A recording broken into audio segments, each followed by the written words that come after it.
당황스럽기도 하고요. 때로는 용기가 나기도 합니다. 그래서 당황스럽게 될지 아니면 용기가 나게 될지 우리가 오늘 말씀을 한번 보게 되는데, 예수님께서 2000년 전이죠. 너무나 익숙하게 잘 알고 있는 예수님 로마 시대 때 로마가 세상을 지배해 가던 어느 날 예수님이 베들레헴은 다윗의 동네죠. 다윗의 고향이고요. 그래서 다윗의 동네에 베들레헴이라고 하는 작은 시골 마을이 있어요. 그 시골 마을에서 이 예수님이 태어나신 거죠. 예수님이 태어나셨어요. 태어나셨는데 예수님은 누구에게서 태어났어요? 동정녀 마리아에게는 약혼한 남편 요셉은 있는데 결혼은 하지 않았어요. 정혼, 즉 혼인을 정한 약혼자 요셉은 있는데 아직 혼인하지는 않았어요. 그러니까 처녀죠. 동정녀예요. 그런데 하나님께서 이 동정녀 마리아를 통하여서 바로 예수님을 출산케 하셨어요. 어떻게 그런 일이 있겠느냐? 근데 우리가 여기서 놓치지 말아야 되는 것은 하나님은 창조주이시죠. 우리 신체를 알고 계시는 주님이세요. 주님이 할 수 있죠. 그래서 성령으로 잉태되었다. 성령께서 그 생명을 그 안에서 출산하게 하셨다라고 하는 뜻입니다. 그래서 마리아가 처녀의 몸으로서 임신한 상태로 그 고향, 즉 요셉의 고향이었던 이 베들레헴으로 내려가게 되었어요. 자, 베들레헴으로 내려가는데요. 베들레헴에 이제 하룻밤을 묵어야 돼요. 호적이라고 하는 것은 호구조사라고 해가지고 우리 요즘에 말하면 뭐 통장이나 이렇게 사람들이 와서 여기 이제 주민등록에 기록된 대로 삽니까 안 삽니까? 호구조사하는 거예요. 누가 사는지. 그래서 호구조사, 호적을 이제 알리기 위하여서 그 만삭인 마리아와 그리고 그의 남편인 요셉이 베들레헴으로 내려갔던 거죠. 그래서 베들레헴에 내려갔는데요. 만삭인 몸으로 이제 늦게 가다 보니까 묵을 숙소가 없었던 거죠. 묵을 숙소가 없어가지고 여러분이 잘 알다시피 예수님이 어디에 묵으셨어요? 말 구유에, 즉 마구간에 묵게 된 거죠. 건초더미가 있고 거기에 예수님을 이제 출산하게 됩니다. 그리고 뭘로 싸요? 그 아기를 포대기로 이렇게 아기를 싸요. 포대기로. 그런데 이제 그 여관이 버젓이 있는데, 근데 여관에는 이미 사람들로 꽉 차 있고, 그리고 이미 예약이 다 완료됐기 때문에 더 이상 들어갈 방법이 없어요. 예수님이 마구간에서 이제 태어나게 됩니다. 이 소식을 참 성경이 이렇게 얘기하고 있는 거예요.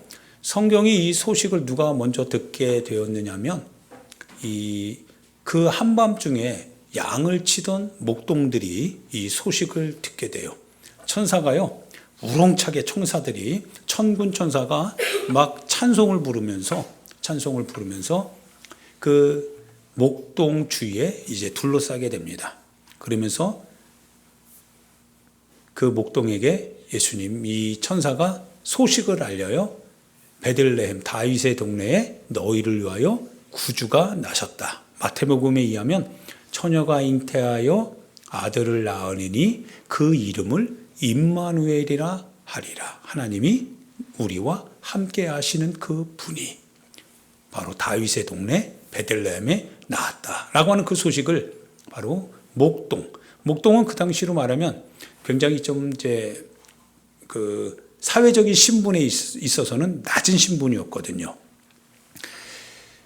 목동이 그 소식을 듣죠. 그 소식을 듣고 목동이 최초로 기뻐하여서 이제 베들레헴으로 가서 거기에서 이 마구간에 누워 있었던 강보에 쌓여 포대기에 쌓여 누워 있었던 그 아기 예수를 향하여서 자기가 듣고 본 거를 그대로 얘기해주고 그리고 축복하고 떠나게 됩니다. 사랑하는 여러분, 이 사실을 한번 좀 곰곰이 생각해 볼 때 그분이 누구시냐면 주님이시거든요. 한편으로는 위로가 되는 것은, 용기가 되는 것은 무엇이냐면 주님이 태어나실 때요, 이 땅에 오실 때 그분은 우리의 구원자로 오시거든요. 근데 구원자로 오실 때 그분이 어디에 묵냐라고 하는 거예요. 힐튼 호텔 아니면 5성급의 6성급의 그와 같은 어떤 대단히 잘 장비가 갖춰져 있는 그러한 호텔에 오실만도 하죠. 오실만도 한데, 그런데 주님이 거기에 오시지는 않으세요. 오히려 주님은 태어날 때부터 사람들에 밀리게 됩니다. 밀리죠. 여관에 묵을 곳이 없으니까 밀려나는 거예요. 당신은 여기에 묵을 수 없습니다. 왜냐하면 여기 예약은 다 꽉 차 있고 이미 사람들은 여기서 쉼을 얻고 있다는 거예요. 따뜻한 곳에서 이제 등을 눕히고 그리고 따뜻한 모포로 몸을 덮이면서 맛있는 음식을 먹으면서 이미 여관은 꽉 차 있다는 거예요. 근데 예수님은 뭐예요? 예수님은 마구간에서 포대기에 쌓여서 구유에 있다는 거죠. 그분이 우리 주님이시라는 거예요. 그리고 주님이요, 마지막 순간에 우리를 구원하시기 위하여서 어떻게 되십니까? 십자가에 못 박혀 죽임을 당하세요. 오실 때나 가실 때나 성경은 그분이 하나님이신데 그 하나님이 우리 가운데 오시는 그 하나님이 임마누엘, 우리와 함께 하시는 그 하나님이 마구간에 오신다는 거예요. 이 말을 들을 때 묵을 곳이 없는 우리를 생각해 보면 위로가 돼요. 주님 그와 같은 우리에게 오시니까. 먹을 것이 없는 우리에게 주님도 그렇게 오시는 것을 보면 위로가 돼요. 입을 곳이 없는 그와 같은 우리의 모습을 보면 위로가 돼요. 주님은 그곳에 오시니까요. 반대로 먹을 것이 있고 입을 것이 있고 그리고 쉴 곳이 있을 뿐만 아니라 충분히 육신의 삶이 좀 넉넉하게 살아가는 사람이라고 한다면 주님이 마구간에서 오셔서 마구간에서 태어나시고 포대기에 쌓여서 울고 있다라고 하는 그 소식을 들으면 이게 화끈화끈거릴 것 같아요. 죄송하니까요. 미안하니까. 그러면서도 육체는 뭐예요? 양보해주고 싶지는 않죠. 숙소는 지금 예약이 꽉 차 있거든요. 숙소는 예약이 꽉 차 있고 이미 우리는 또 쉬어야 되고, 근데 비록 예수님이 마구간에서 태어난다 할지라도 내 자리를 양보할 것 같은데 양보하고 싶지는 않습니다. 왜냐하면 우리도 따뜻하게 쉴 곳이 필요하니까요. 그래서 그러한 어떤 쉴 곳이 있고 뭔가 가진 것이 있는 사람들에게서 그 예수님은 좀 우리와 같이 우리 옆방에 있으면 참 좋을 텐데 그러지 않는 그 예수님을 볼 때마다 마음이 좀 불편하게 되는 거죠. 불편합니다. 근데 성서는 그걸 우리에게 얘기해 줘요. 다른 말로 말하면 오늘날 여러분과 제가 만약에 하나의 어떤 세상을 살아갈 때 넉넉한 위치에서 살고 있다고 한다면 굳이 이 마구간에서 태어나신 주님의 이야기는 우리에게 필요하지 않을 수도 있습니다. 굳이 그분을 향하여서 우리가 만나러 가야 되고 내 자리를 양보해야 되는 그와 같은 주님을 우리는 달갑게 들으려고 하지 않을 것이다 이거예요. 반면에 우리도 역시 쉴 곳이 없고 갈 곳이 없고 먹을 것이나 입을 것, 즉 삶에 있어서 넉넉하지 않은 사람들이 이 소식을 들으면 그분은 나의 친구가 될 것 같아요. 그분은 또 나와 동일한 신세이니까요. 나와 같은 형편에 있으니까요. 새벽 이슬이 이제 막 내리기 시작하는 그와 같은 한밤중에 목동들이 쉬지도 못하는 채 한밤중입니다. 사람들이 호화롭게 다니는 그와 같은 대낮도 아니고요. 도심 속에 빌딩들이 이렇게 막 들이서 있는, 그래서 그 속에서 크리스마스 이브다라고 하면서 막 사람들이 즐거워하잖아요. 노래 부르고 문화를 즐기고 먹을 것을 굉장히 많이 먹고 이렇게 막 하면서 그와 같은 사람들과 동떨어져 있는 저 지금도 언덕 위에서 양들을 치는 돌보는 그런 목동에게 하나님의 그 첫 번째 소식, 구원의 소식이요, 그들에게 들려졌다라고 하는 거. 그런 소식을 들을 때마다 어떤 마음이 드냐면, 나도 좀 저 사람처럼 좀 넉넉했으면 좋은데, 나도 누군가처럼 좀 이렇게 좀 편리를 누리면서 살았으면 참 좋겠는데, 근데 그러지 못하고 나는 오늘도 일해야 되네. 나는 오늘도 돈 벌어야 되고, 오늘도 이거 없으면 안 되고, 오늘도 이거 하지 못하면 자식들을 먹여 살릴 수 없고, 그리고 이렇게 저렇게 삶의 문제가 산적해 있어서 그걸 해결할 수 없으니, 이거 참 언제 나는 쉴 수 있을까? 언제 나는 여유가 있을까?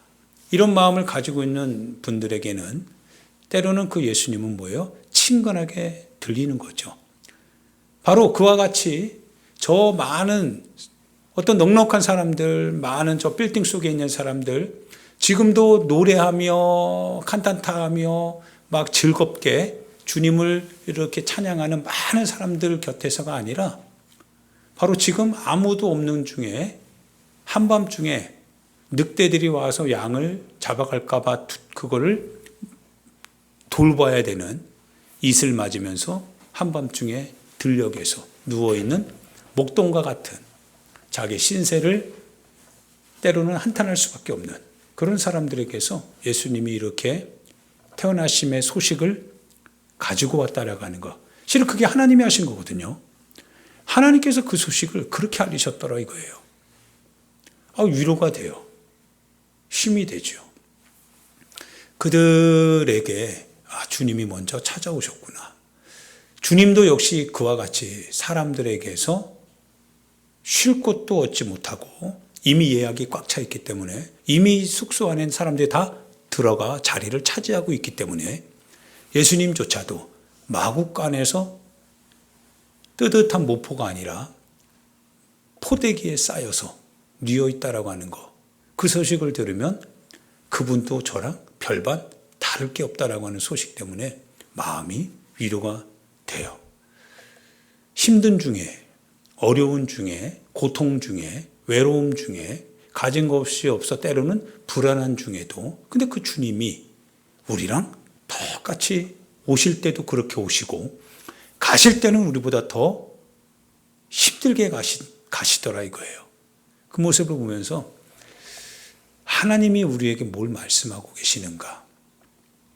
어떻게 보면 우리가 생각하는 하나님은, 우리가 생각하는 구원자 메시아 주님은, 우리의 어떤 상상 속에는 좀 그분이 굉장히 황금빛에 사람들의 많은 환호성을 받으면서 화려하게, 그래서 많은 사람들이 화려하지 못한 사람들은 이렇게 자기 자신을 움츠릴 수밖에 없는 그런 주님으로 때로는 우리가 상상하고, 그래서 그 주님을 찬양하는 것은 굉장히 오케스트라를 통하여서 놀라울 만큼 위대한 어떤 업적을 가지고 있는 사람을 환영하듯이 꽃을 뿌리고 나팔을 불고, 그렇게 그분이 오실 것처럼 우리는 때로는 이 성탄을 준비하고 그리고 실행에 옮기기도 하는 것 같지만, 그러나 실제적으로 주님은 마구간에 오셨고, 실제적으로 주님의 소식을 첫 번째로 들었던 사람들은 저 도심 속에 있는 사람이 아니라 어두운 밤 양을 치던 이슬 맞는 목동이었더라 이거죠. 그게 우리 주님이십니다. 그분이 세상을 지으신 창조주 하나님이십니다.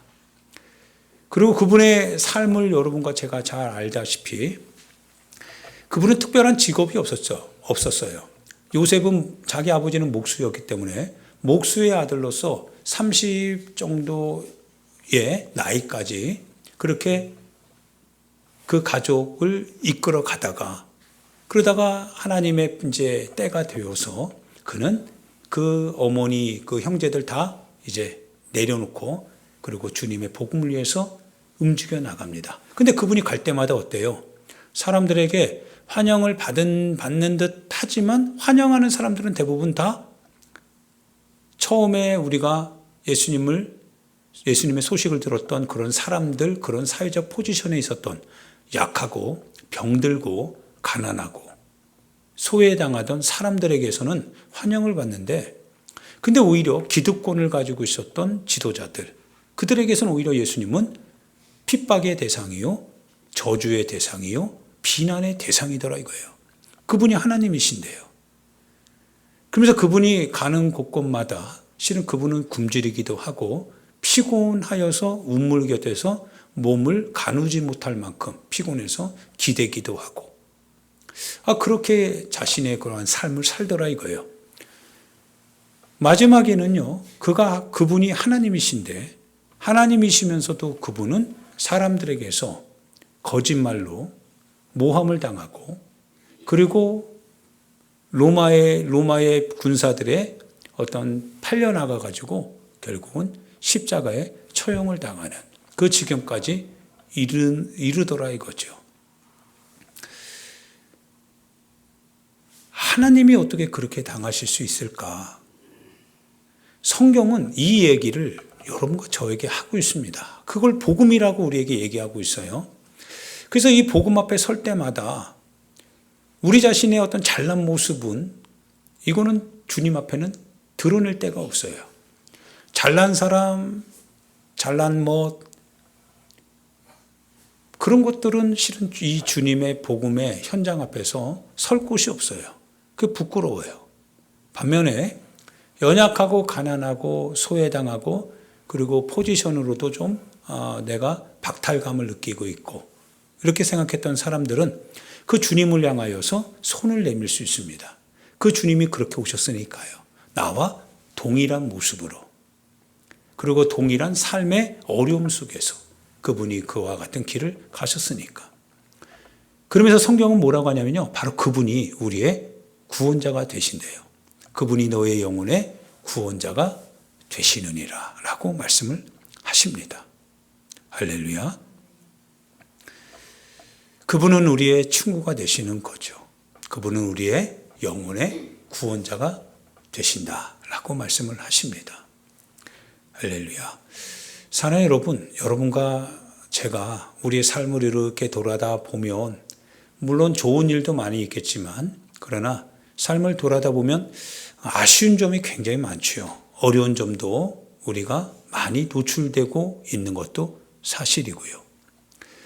그래서 우리가 신앙생활을 할 때마다 나의 삶에 조금 윤택함이 좀 있었으면 좋겠다. 나의 삶에도 하나님의 어떤 강한 손, 강한 능력으로 나를 보듬어 안아주셔서 내가 좀 이렇게 조금 상승된 어떤 좀 사람들이 이렇게 그래도 사람들이 우러러 볼 수 있는 만큼 그 위치에 좀 있었으면 좋겠다 라고 할 때도 있지만, 그러지 못하는 우리 자신의 신세를 생각해 보면서 현실로 돌아와서는 여전히 나를 한탄하게 되고 원망하게 되고, 그리고 내 자신에 대해서 후회하기도 하고, 나는 왜 이럴까? 이렇게 스스로를 이렇게 몰아가기도 하는 그런 모습을 갖게 되기도 하는 것이 실은 여러분과 나의 모습일 수도 있지요. 그런데 성탄의 주님은 화려하지는 않습니다.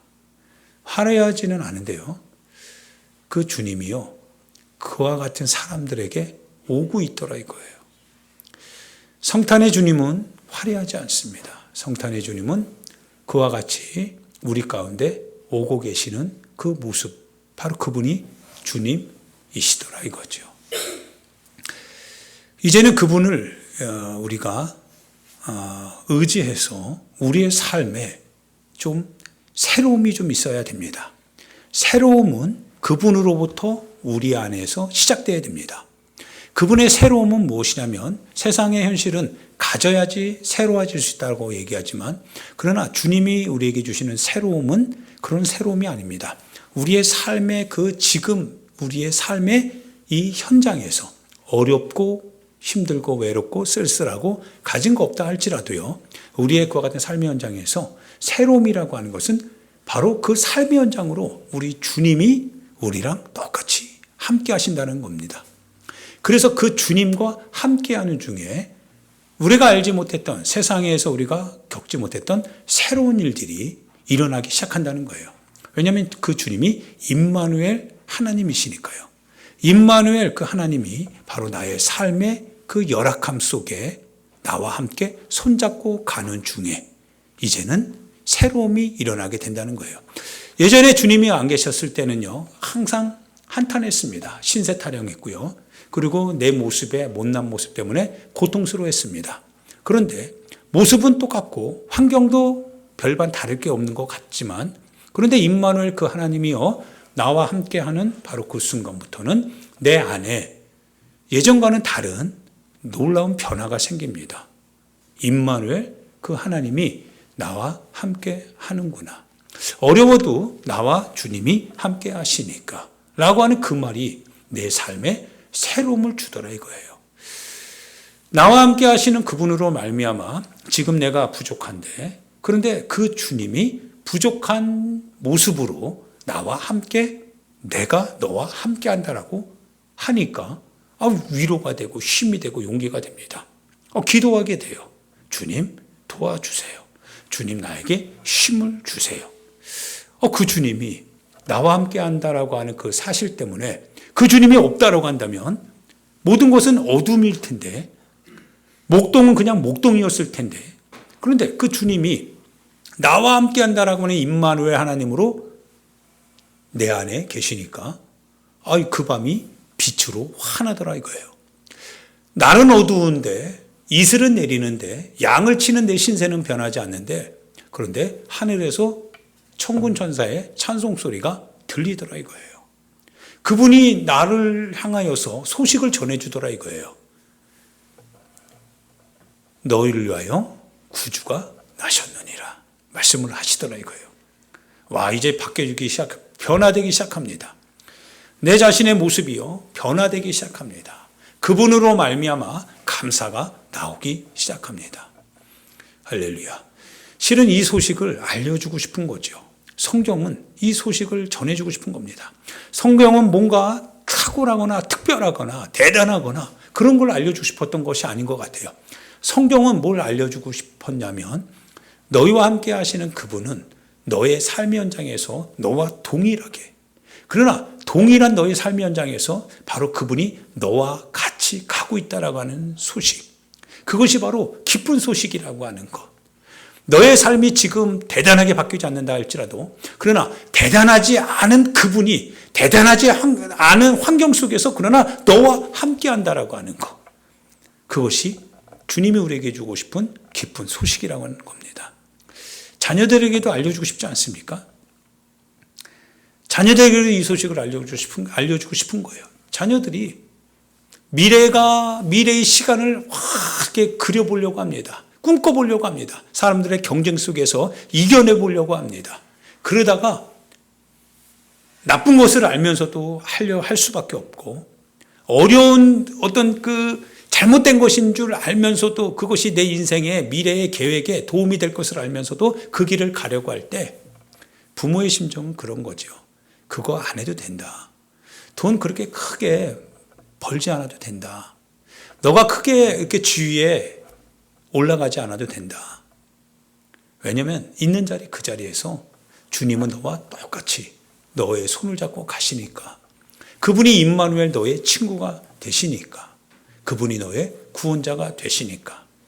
그 현장에서 하나님을 찬양하고, 주님이 너에게 주신 그 복음의 소식을 가지고 너가 너의 처지에서, 너의 삶의 현장에서 하나님께 기뻐함을 입고, 그리고 너도 기뻐하며 사는 것, 그것이 실은 성경이 말하는 예수 그리스도 안에서 우리에게 주시는 주님의 복된 소식이 아니냐, 이걸 말해주고 싶은 거죠. 이걸 자녀들이 알고 자신의 길을, 자신의 인생을 산다면, 비록 어떠한 위치에 있다라 할지라도 하나님께 기뻐하고 감사하면서 자신이 취하고 있는 그 모든 것에 대해서 원망과 불평보다는 하나님 앞에 기뻐하면서 살지 않겠는가, 이런 생각을 하면서 이 성탄의 주님을 좀 만났으면 좋겠다, 이 성탄의 주님을 가졌으면 좋겠다, 이런 생각을 갖지 아니할 수 없더라 이거예요. 할렐루야. 사랑하는 여러분, 주님이 그런 주님이십니다. 성경이 바로 그 주님을 여러분과 저에게 말해주고 있습니다. 같이 이 시간 우리 하나님 앞에 기도합시다. 하나님 앞에 기도드릴 때요, 성탄의 주님, 그분은 우리 가운데 아기 예수로 오셨으며 말 구유에서 우리 가운데에 오셨습니다. 그분의 첫 소식을 들었던 사람은 도심 속에 어떤 화려한 사람이 아니라 저기 보이지도 않고 들리지도 않고 생각되지도 않는 들녘에서 양치는 이슬 맞는 저 사람이었다라고 하는 것. 바로 그분들을 향하여서 하나님께서 복음을 알리셨고, 바로 그분들을 통하여서 하나님께서 우리 가운데 임마누엘 너희 하나님이 구원의 복된 소식을 가지고 온다라고 하는 것을 듣게 하셨습니다. 그분이 우리 하나님이시고 그 소식이 곧 우리가 들어야 될 성탄의 소식입니다. 여러분이 바로 그 소식의 주인공입니다. 여러분의 삶에 하나님께 영광을 돌리시기 바랍니다.